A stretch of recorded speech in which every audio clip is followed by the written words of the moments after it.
Look, all I ever really wanted was to pave a way for Manny. Not to grow up like I did. I wasn't trying to get no Grammy. Wasn't trying to put the tears on the face of mom and granny, but I did doing that bid. Now I came home without a family. That shit crazy.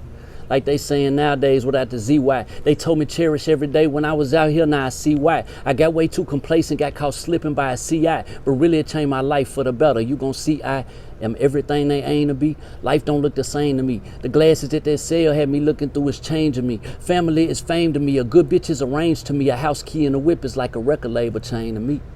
I never thought it'd be this way. I never thought I'd see the day I'd be the state's property. They locked me, throw the key away, but they ain't throw the key away. I'm coming home. I need a day to wrap my head around to being free again. I see a way to benefit. This prison shit done really got my mind right. Sat me in that closet by myself out of that limelight. I see it clear. You know it's 2020 when it's hindsight. I'm growing like a tree. I guess I blossom when the time right. All right, so we're back. ChadArmesTV, CO Cakes, finally free series. We're back at it. It's going to be part 3 of the series. We're going to talk about just a few different things. We've been getting a lot of questions, and a lot of people have been asking about, I guess, the legal situation that you kind of briefly spoke about in the other 2. Right. They just kind of, I guess, want to know a little bit more about that, and as far as all that goes. So if you want to talk about that. Right. I mean, so anybody knows before, like back before I went, of course I was heavy in the music and shit, but I was also really heavy in the streets though. Like I was really doing all that shit I was rapping about. February 8, 2011, I had got popped, and one of my guys had turned informant on me, and he wore a wire on me and bought coke off of me 3 different times. The 4th time they popped me, took me to the house, kicked the door in, found more shit at the house, locked me up. I was locked up for the dope case. 9 felonies on the dope case, and stayed in jail long enough to get my bond reduced my bond, bonded out, and was on the streets fighting my case from the streets for like 11 months. I had bonded out like May 2011. April 2nd, once I caught my dope case, February 8th, 2011. I went to court June of 2011. Richard McGee and Bobby Ballinger was my lawyers. Them folks offered me 25 years and pretty much told me, ain't gonna be no papers, you're gonna do TDOC time. And like my whole life went into a downward spiral. I knew I was finna lose everything. Everybody knows like my son is my best friend. Like the first 5.5 years of his life, I didn't work. Like all I did was sell dope and do music. So I spent every day with him, and I knew I was finna lose him and I was finna do some real time.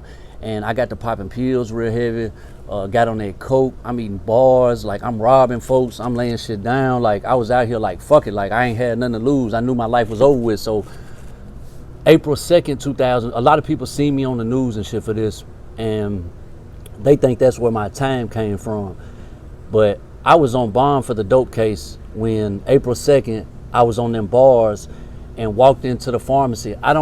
Into Kmart and went to the pharmacy. I don't remember none of it. I was on them bars, but I know it happened. I believe it because I know my situation at the time.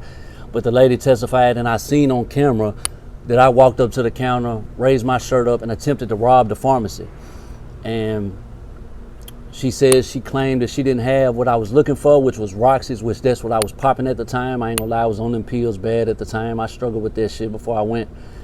And she said she didn't have them. I made the lady follow me to the exit of the Kmart or whatever, and took off and got popped later on, still in the same clothes. It's broad daylight. 3 hours later, I get popped in the same car, same pistol, same clothes on. Like my mind wasn't right. I was all the way gone. So that's when I got locked up, and I stayed in jail from then because they revoked my dope charge bond, of course, and they wouldn't let me back out. So I could have beat the robbery charge because the lady, when she testified some wrong shit, and the camera behind her wasn't working, so the only camera that was working was behind me. I could have beat the case. They ain't had nothing on me with the case, really, because I had a permit to carry my gun, but I was on bond for my dope case at the time. So my lawyer told me if we try to take the robbery to trial, they gonna hang you on the dope case because they know we're gonna beat it. So I had to give them that conviction, and it got dropped down to attempted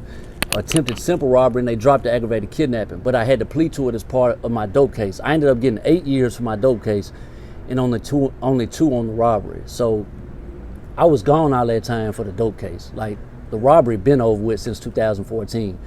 But I got majority of my time for the dope case. But that's how everything happened though. Like a lot of people seen the clips on the news. I ain't gonna lie, like I was struggling with addiction at the time, and it was a desperate move, you feel me? But like that ain't where all my time came from though. Like I was really out here in the streets. I would like, you can pull my background. Like I was really out here, you feel me? Like dude wore a wire on me and bought almost a 9-piece out of me on the wire, and then I bonded out and then caught the Kmart shit. But the Kmart shit's not where all my time originally came from. But I mean, that's the story on that. I know a lot of people seen it on the news and they painted me out to be a monster on the news and all that. But at the time I was struggling with addiction like a lot of people are. But for people to judge me by that single incident ain't straight though, because I've overcame that. I did my time for that. I overcame all that, and I've overcome addiction. Like, it's people that make silly ass comments and shit about that shit and say silly ass shit about that, but it could be you or somebody you kin to real quick. Like, be humble. When I left and since I came home, like that heroin taking everybody, you feel me? And them pills I was popping was the next best thing. Like, I left before heroin hit the city, but that addiction ain't nothing to play with. Like, you don't judge nobody by the addiction. I don't judge nobody by their past. Judge me for what I'm doing and what I'm trying to do right now. Right, because anybody, I mean, all of us have something that we're not proud of, whatever Right, it is. And most definitely. Anybody that judges you for that could look themselves in the mirror and say, well, I did some fucked up shit too. But most people aren't wanting to do that. Most people don't want to look at other people and judge them for what they did 10 years ago. Right. This is 10 years ago. Like, I did my time behind that, you feel me? I've overcome all that. Like, I'm trying to do better things, bigger things. Like, don't judge me for that, you feel me? Like, judge me by what I'm doing right now, what I'm trying to do.